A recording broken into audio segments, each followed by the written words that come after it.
welcome to Hedgehog Hollow. Today is a 2-minute tip and it's another viewer requested one. So last week I did these sticky sheets in your MISTI and how to install them. Check that top right hand corner. And today I'm going to show you 2 ways to stick down your stencil.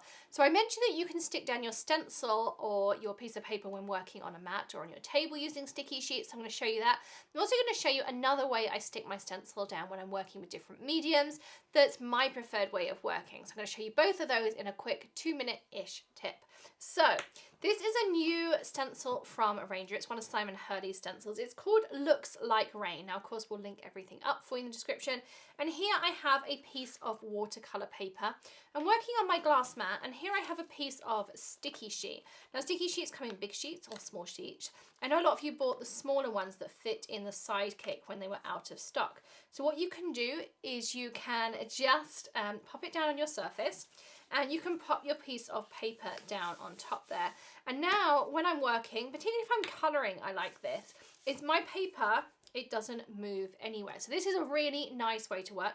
Maybe if you're stamping or you're putting down mediums and things, this is a great way to go. So just cut your sticky sheets down, use a smaller one, you can do that.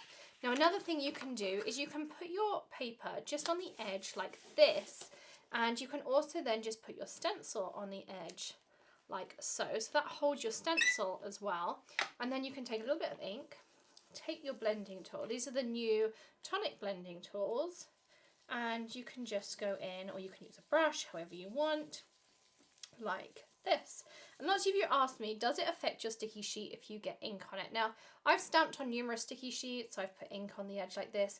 Yes, it does lessen their life a little bit. You can't wash the ink off, but it's no big deal. Don't worry about it too much. But you can see there, my stencil doesn't move, and it's super easy to work with. Now, outside of sticky sheets, there's another way I like to work with stencils, and a few of you have asked me about it as well. Greg's telling me my 2 minutes is up, but I'm going to keep going anyway.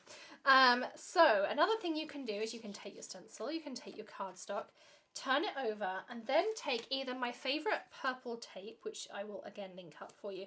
This is not the Thermo web tape, this one. This is just a masking tape, but I think it's awesome. It's just a temporary tape. The only time I ever use anything different is if I'm working with watercolours, then I use frog tape. Again, I'll link up the exact one because frog tape is waterproof, but it still peels off and it doesn't harm your paper.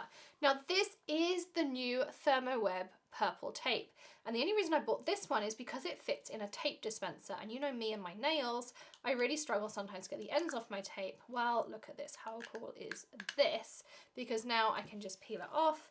It's in a dispenser, and I just found out from Hannah that you can buy this dispenser as a stiletto, a black stiletto. How cool. So she's ordered me one on Amazon. That's incoming. Again, I'll get her to link that up for you too. So again, I can just do this. But the great thing is if I'm working with mediums or if I'm colouring, look, I can just turn to whichever way is convenient for me, and I can just keep going. So that is today's 2-minute tip. I don't think I went too far over my time limit today. So I think I kept it pretty short and sweet. So they're my top tips for securing your stencils when you're working and holding your projects down on your mats, tables, whatever your work surface is, with sticky sheets. Check the links out in the description. Check out your exclusive Hedgehog Hollow coupon codes. Don't forget that Friday newsletter as well that has all your exclusive coupon codes and sales that comes out every week. Sign up at thehedgehoghollow.com. Don't forget to hit that subscribe button and ring the bell for notifications, and give us a thumbs up if you enjoyed today's 2-minute tip, but it was 4 minutes I'm told. Thank you so much for joining me. I'll see you again soon. Happy stamping everyone. Bye.